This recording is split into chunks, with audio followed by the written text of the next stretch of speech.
Thank you for staying with TVC Breakfast. Well, at the National Security Summit in Abuja, the Chief of Defense Staff, General Christopher Musa, urged the youth to take up active roles in curbing Nigeria's insecurity challenge, emphasizing the importance of intelligence gathering, community engagement, and the integration of technological solutions in the fight against insecurity.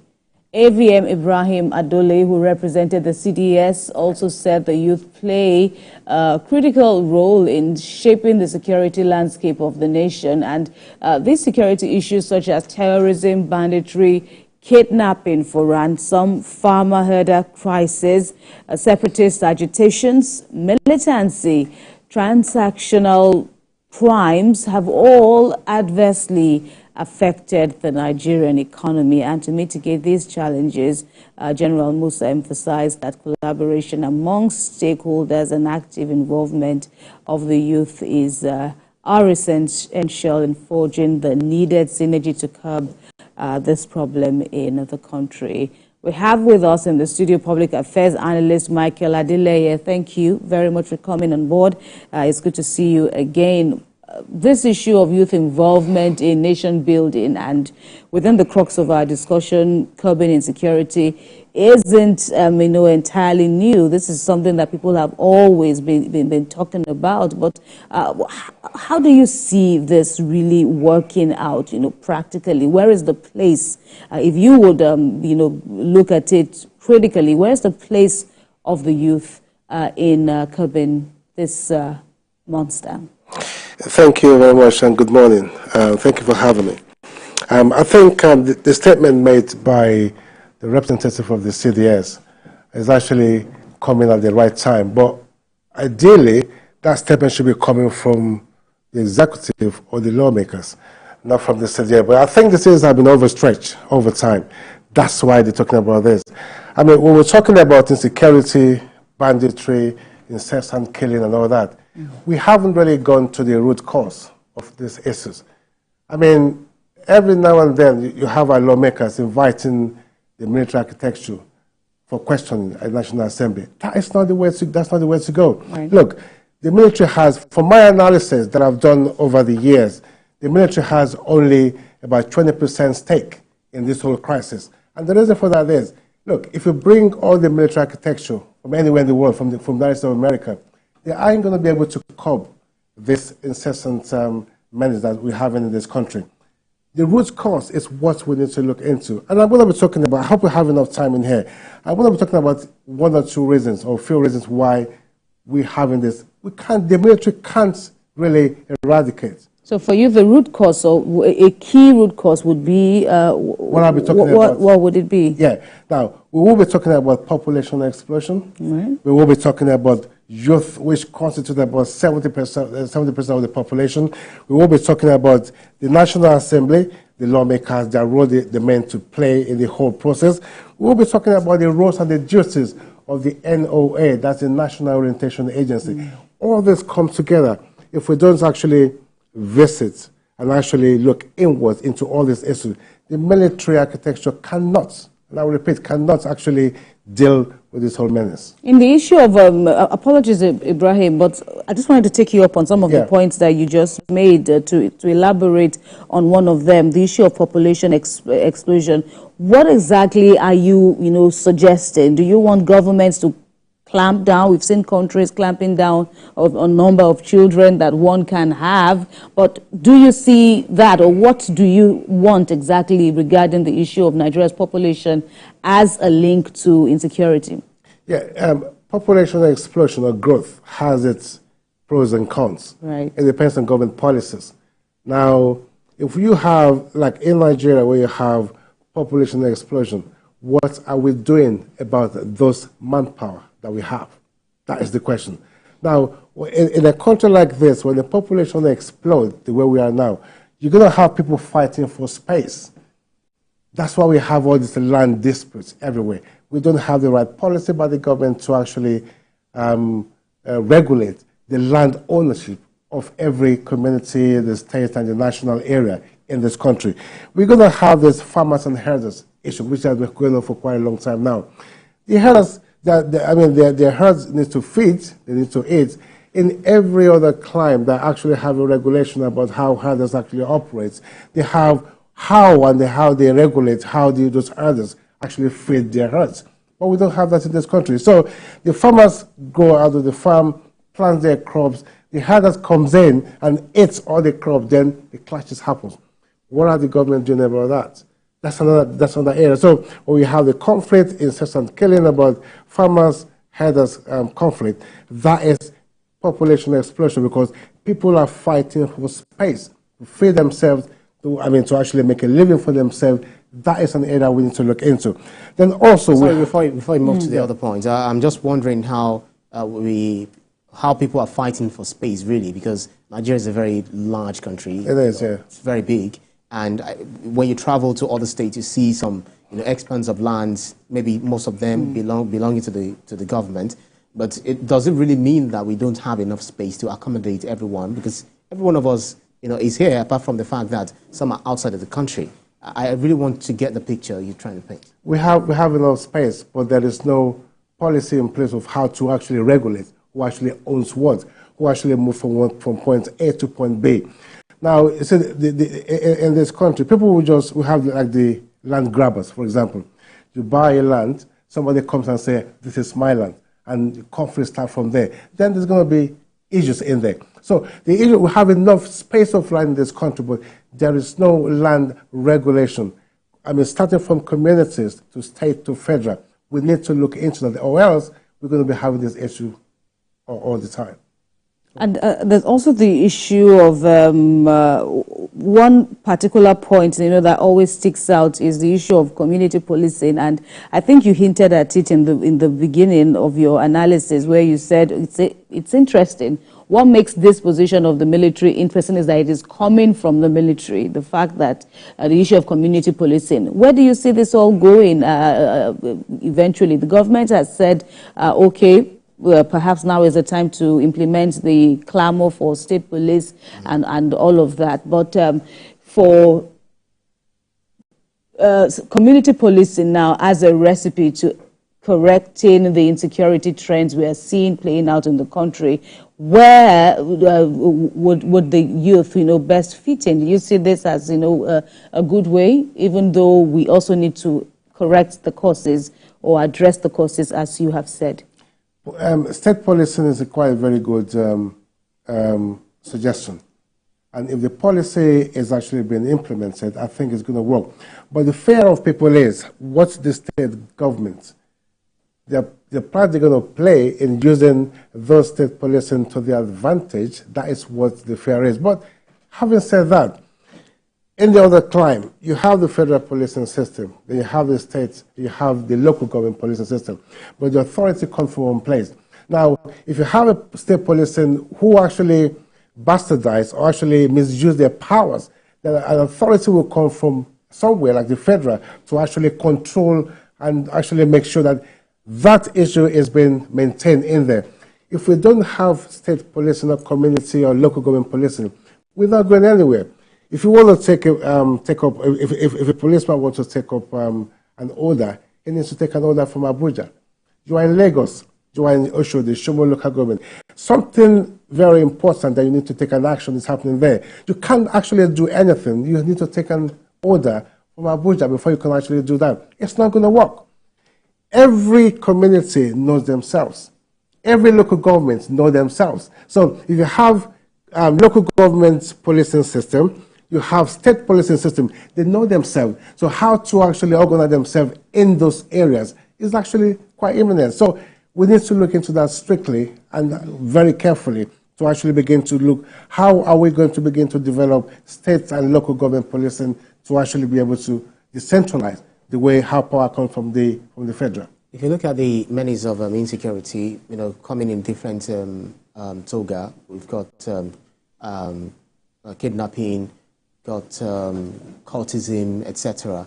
And most of all of these are being championed by the youth. Most of the people that have been arrested are mostly the youth. Yeah. We saw recent videos of youth who were looting, who were actually looting, lorries, some of them, warehouses and all of that.